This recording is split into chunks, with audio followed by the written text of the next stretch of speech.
Hello, my name is Dan Devenny. I am the third of four children and the eldest son of Patrick Devenny, who passed away on May 20th, 2022. I had the honor of eulogizing my father at the funeral home during his wake. But since many people who attended the wake or the funeral mass the next day were not there at the time of the eulogy, I was asked to record this so many of his friends and family could hear it. So without further ado, this is the eulogy for my father. Today we celebrate the life of Patrick Joseph Devenny, aka Paddy, aka himself. Today's celebration is bittersweet. Anytime a loved one passes on, there is a natural feeling of sadness for the void left in our lives that was occupied by the soul who once filled it. However, today is far more of a celebration because Paddy lived long, he lived fully, and he lived with joy. Well, on the inside. On the outside, he was usually the cranky old Irishman who always seemed to be ticked off by someone for something. And there was always those days that he was convinced that somehow the universe was against him. But we'll get more on that later. Patrick was born on April 22nd, 1925 in Mahery Dunlow in County Donegal, Ireland, to Annie and Daniel Devenny. He was the second of 11 children. Paddy left Ireland at the age of 16 and headed to Scotland. There he enlisted in the Royal Air Force and gained notoriety as a boxer while in the service. Even in those early days, he also entertained everyone with his singing via his classic Irish tenor voice. In fact, he told me that he had been offered a scholarship to a music school to hone his skills twice, once in Scotland and once in the United States. But both times he dropped out after only a few months because he would get bored with the repetition of the lessons. He just wanted to sing. So the beautiful ballads you often heard him sing throughout the years was all done on natural talent. So you can imagine how good he would possibly have been had he actually finished any of those music school curriculums. In 1948, at the suggestion of his Aunt Dolly, he came to the United States and landed in Bayonne, New Jersey. His first job when he arrived was as a gravedigger. He ultimately ended up as a welder with the Steamfitters Union Local 475 in New Jersey. He was one of the most sought after X-ray pipeline welders in his local. In addition to his job as a welder, he and Dorothy also owned Pine Wine Liquor Store in South Amboy, New Jersey in the mid-60s. They eventually realized owning a liquor store would probably not be a good idea when I reached my high school years, so they sold the business before I was 8 years old and moved the family to the Jersey Shore.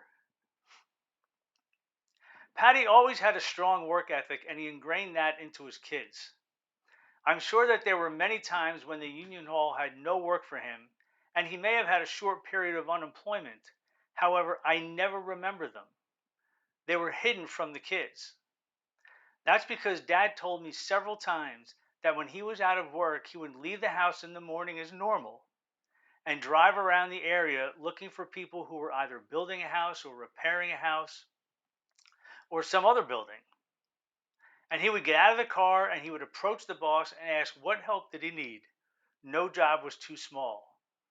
Move around material, throw out garbage, drive nails, whatever he needed to do to make a few bucks for the day to provide for his family. He ultimately retired from his welding career at age 67, although he told me several times that he regretted not working longer because he loved it so much. Dad was always interested in athletics and encouraged me and young Pat to participate as well. He was always an active handball player at the YMCA in Elizabeth, New Jersey, into his 60s. I remember going there with him some weekends when I was a young kid when we lived in South Amboy. However, my part was not running around the gym. My favorite part was when he would take me to the White Castle hamburger place afterwards. His interest in sports eventually evolved into being an avid spectator. He loved watching tennis more than anything. In fact, when I tried to rework his cable bill to get the monthly fee down, he would not allow me to change anything because any changes I made would have cost him the tennis channel. So I had to keep everything the way it was. Basically, he agreed to pay $30 a month just to have the tennis channel because he wouldn't let me change anything. Believe it or not, I think the tennis channel was more important to him than the horse racing channel, and that's saying something. Now, Dad's sports spectating habits also expanded into the local New York sports teams, but Dad didn't really quite watch sports the way most of us do.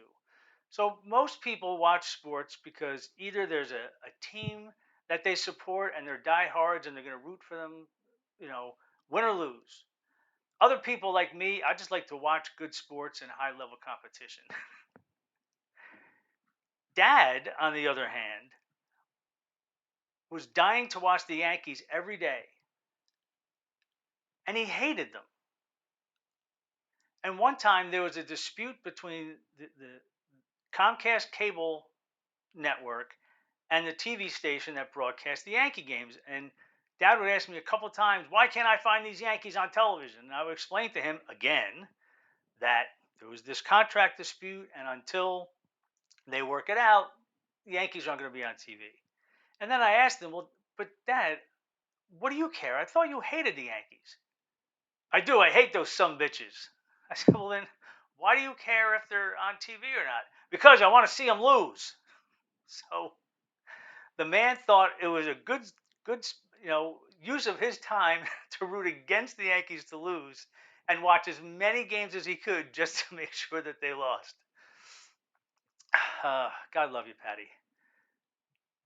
To seek a slower paced life in which to raise their children, we relocated to the Jersey Shore in Rumson in the early 1970s.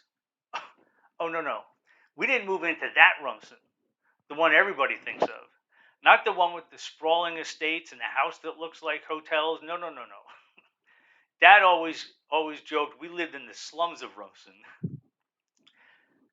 Now, that might be true if you're grading on a curve in a town called Rumson, but the neighborhood we lived in was your typical middle class mom and pop neighborhood, highly desirable, family oriented, that anyone would have loved to raise their kids in.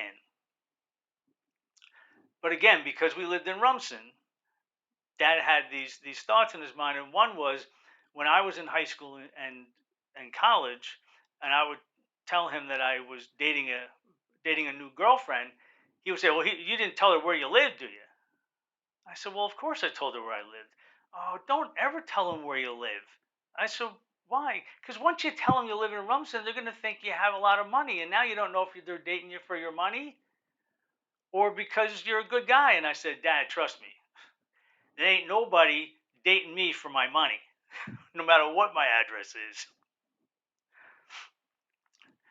When growing up, Dad was known as to be, kind of a yeller. As I mentioned before, he pretty much yelled at anybody for anything, and that was his go to child rearing technique. And it didn't matter if it was his kid's fault or not. If it didn't go right, it was always a kid's fault. So, for example, when I was probably, say, 12 years old, maybe so that would have made Pat like 6, we were in the living room, in the family room, watching television, and it started raining really hard outside. And it was in the summertime. We had all the doors and windows open. But we also had this plastic roof over the deck outside, so when it rained, it made a whole lot of noise. You can't hear the television. So I got up and I closed the glass sliding door so we could keep the rain out and hear the television. Well, the screen door was also closed, and I didn't open the screen door and then close the glass door. I just closed the glass door. So Dad comes rushing in from the rain. He had just come home from somewhere. He runs up on the deck. He pulls open the sliding screen door and runs into the house, not knowing that the glass door was closed. And he totally shattered it with his head. And of course, he yelled at us because he didn't look to see if the glass door was closed. So once again, our fault. As time went by, my siblings and I, as well as all the cousins, realized that his yelling was just a bunch of hot air and that there was absolutely no bite behind that bark. By the time we were early teenagers, we knew that mom was the one who carried the hammer. So the reaction to dad's antics was just, oh, that's just Uncle Paddy yelling again, no big deal. And we would just carry on. Dad's work ethic was a cornerstone of his personality. His favorite word in all of the English language was overtime. And in fact, young Pat has since taken on the mantra at the airline. Dad never turned down overtime. What I only learned a few years prior to his death was that when we were kids, he didn't get paid vacation. His union bargained hard for better pay, benefits, pension, those kinds of things. And of course, there's always a trade off in those negotiations. And in his union, one of the trade offs was paid vacation. This is why we only took 1 week's vacation in the summer a year, because anytime he took off, he didn't get paid. Perhaps moving to the Jersey Shore with the side benefit of being able to go to the beach as often as we wanted because we were only a mile and a half away was a bit of a trade off for the fact that we didn't take as many vacations. And for the first several years we lived down there, mom hauled all four kids down to the beach almost every day and still had dinner on the table when dad got home from work. Dad drilled that work ethic into his kids. For us, you were supposed to start working at early an age as possible. For example, I had a newspaper route after school by the time I was in sixth grade, and at the same time, I worked in the deli across the street stocking milk before school to pay for my trumpet lessons. As a teenager, you were expected to have at least one job during the summer. But if that job had all daytime hours, he would say to me, "Well, you only have one job during the daytime? Well, why don't you pick up a few nights somewhere doing something?" And that's actually how my restaurant career was born. In 1987, he and mom built a vacation home in Mahari, Ireland, at the site of his birthplace in northwest County Donegal. They spent many years traveling to that magical coastal village to visit friends and family. Everyone there knew all of their comings and goings. There were many card games, sing songs, and visits by family and friends to this warm and inviting home. His last visit was in February 2020, a month before the pandemic brought everything to a screeching halt. A game changer for Dad and his travels to Ireland came in 1993 when young Pat got a job at Continental Airlines, which later merged with United Airlines. So now, due to young Pat's employment, Dad can now travel to the motherland on the cheap and eventually for free when Pat's tenure with the company crossed a certain threshold. And if he was here now, hearing me tell you this, he would be so angry because he liked to project the image of the big jet setter flying back and forth to Europe. He didn't want people to know that he was hardly paying for it.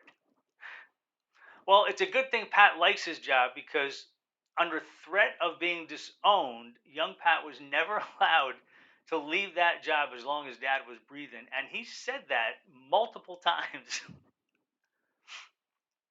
When dad retired, mom was still working, so he would go to Ireland as many as 3 to 5 times a year. And by this time, dad had gone so often he knew all the ticket agents at Newark Airport, and he would often get upgraded to first class while flying for free. The secret is out. So usually when he would go over there, we would ask him, "So Dad, did you have to sit in the back this time?" Meaning not get upgraded to first class, and his response was always, "Oh God, no, I don't sit back there with those common people." The union welder, not sitting back with the common people. And then when he did get first class, one thing Dad hated when he was out in a public setting or traveling like on an air, he hated when strangers talked to him. So after he would have his dinner in first class, he'd have his dinner and he'd have his scotch and 7 Up. And then he would recline the chair. He would take the napkin. he would drape it over his face and go to sleep so nobody in the airplane would talk to him. As he aged, Paddy's hard shell softened, and he allowed us to see the softer side. It was also there. It was always still there, but I think he wouldn't show it in our childhood years because he felt kids had to be disciplined. So instead of showing any softness, he would yell at us for everything, but rarely follow through. Because as I said before, Mom was the real hammer. In fact, he got in trouble more than once for this. And probably the classic story was, of course, I got in trouble. I had been out playing with my friends. I lost track of time. I come home really late for dinner. In fact, I missed dinner. And Mom was not happy at all. I came in. She had this piece of wood hanging on the basement door called the Board of Education, and she took that thing and she started whacking my butt with it. And thank God it broke on the third smack. It wasn't very thick, thank goodness. And she sends me up to bed with no dinner. So the next morning, I come downstairs for school, and she's making the lunches. And I said, Mom, can you put a couple of those Edmonds chocolate donuts in my lunch for me? And she said, at first she says, okay. And then she stops and she said, how do you know I have Edmonds chocolate donuts? Because she didn't buy them till after dinner when I was upstairs with a spanking. And I said, oh, Dad brought me some up when he went to bed last night. So then after school, I go out and play with my friends. I come home. I walk in the house, and Dad's sitting at the kitchen table.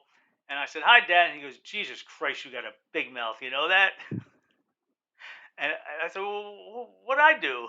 And then he told me all the trouble he got in because he brought me the donuts the night before. It is well documented that Dad loved the horse track. He often told me about the first time he went. My mother's father took him either when they were dating or shortly after they were married. The first time he went to the track, the worst thing that could have possibly happened took place. He won. Once we moved to Rumson, we lived only 10 minutes from Monmouth Park Racetrack. So he started going every weekend, although he tried to hide it. So every Saturday afternoon, he would say, I'm going to get a haircut. And this is a guy who's never had a full head of hair. So finally, one day, Betsy said, Mommy, didn't Daddy get a haircut last week? And that was it. The gig was up. We knew what he was doing. As with any gambling vice, Dad had his good days and his bad days. And you always knew when he had a good day because all of a sudden, he's handing out money like he's a game show host. So one day we were all in town in Jersey. Betsy was in from Seattle. I came up from Maryland. We meet at What's Your Beef in Rumson for dinner. Dad comes and sits down. Now Pat hadn't gotten there yet. It was me, Betsy, Nancy, and Dad. Dad sits down and he announces before anybody even orders a drink, he's paying for dinner. Well, now we already know something's up. And I immediately looked at him and I said, all right, what happened today? Because we all knew where he was. I said, what? Mind your own business. Oh, something big happened today. So, and it's not unusual for him to pay for dinner, but he never announces it right at the beginning before anybody's even ordered anything. So now Pat comes and sits down, and I said, Pat, Dad announced that he's paying for dinner. You know what that means, right? And the two of us at the same time said, dessert. So we have dinner. Dad pays for dinner. That's fine. The next day, I was staying with Nancy. I drive over to Dad's condo, and Nancy's outside, and she says, oh, Dad told me to give this to you. She hands me a $50 bill. And I said, oh, boy, I got to find out what happened yesterday because he made a hit. And she said, well, he also told Betsy that he's going to reimburse her for her plane ticket. I said, that's it. Give me the laptop. I pull out a laptop. I go to the racing website. I know he likes to play the New York track, so I go to Aqueduct, and I see that the sixth race at Aqueduct a trifecta paid $1,500. A few minutes later, he walks in the house because he was out at the store. And I said, hey, Dad, how you doing? He said, okay. I said, so, sixth race at Aqueduct yesterday, huh? And he looks at me with this quizzical face. What? I said, shut up. Mind your own business. So That was it. Fifth race at Aqueduct. He had a long shot trifecta for $1,500. Sometime within the last 5 years of Dad's life, he said something interesting on the way to the track. He was lamenting about the cold streak that he was on and how he used to make good hits often enough to keep it interesting, but lately he wasn't really having that much fun. And I half joked, well, you could always just not go. And he replied, I know, but when I go, it keeps my brain working, so I don't want to stop going. So in his later years, he knew that his horse track habit wasn't just about playing the horses. It was also about continuing to exercise his mind and keeping his brain healthy. And this was no doubt a contributor as to the long life that he lived and how well engaged and sharp he remained right up till the end. And then, of course, there's Dad's theory on the universe conspiring against him. So we would be driving to the track, and we would take the same route every time, and we get to a stop sign, and there's of course we're waiting. There's traffic coming both ways. We're waiting for the traffic to go by, and all of a sudden he'll sit there. Jesus Christ, there hasn't been a goddamn car come down this road all friggin' day till I got here. And I would look at him. I said, "Do you really think there weren't any cars on this road until just now?" Yes. I swear there are times that I wondered how the heck he lasted to 97 years old when every minor inconvenience was a mystical, supernatural conspiracy to ruin his day. I finally could only assume it's because he didn't hold it in. He yelled about it like a lunatic, got it out of his system, moved right past it, and then said, "What do you want to do for lunch?" He was over with it. Dad passed away on the morning of Friday, May 20th, 2022. Later that day, there was loud thunderclapping throughout the sky, and someone suggested that was probably Dad crashing through the gates of heaven. And if that was the case, it probably sounded something like this. Jesus Christ, is anybody going to open up these goddamn gates? I've been standing out here for 3 friggin' hours. Don't you people know who I am? I think the best thing about Dad's life is that numerous times over the last 5 years, Dad would say, well, I've had a good life. And if I had to turn back the clock and do it all again, I wouldn't change a damn thing. I'm not sure what more any person could ask for as they reflect back on their life in their final days. He had many friends, a really large but close extended family, and along with my mother, created a very supportive, loving, close-knit nuclear family. Now my siblings and I will carry on the spirit in which we were raised by my mother and father. We will love and support each other. We will cheer each other on. And we will be there when needed. And we will laugh. We will laugh long. We will laugh hard. We will laugh loud. And we'll laugh often. That's just the way we roll and the way Mom and Dad would have wanted it. They raised 4 kids who were kind, self-sufficient, productive members of society who will always put each other first, and this is a testament to the values and principles impressed upon us by our parents. Goodbye, Paddy. I'm sure we will hear you singing from heaven. Go be with your beloved Dorothy, and be prepared for your furry friend Tinker to be rolled over on her back, looking for belly rubs. Rest in peace until the day comes that we are all together again. Goodbye, Dad.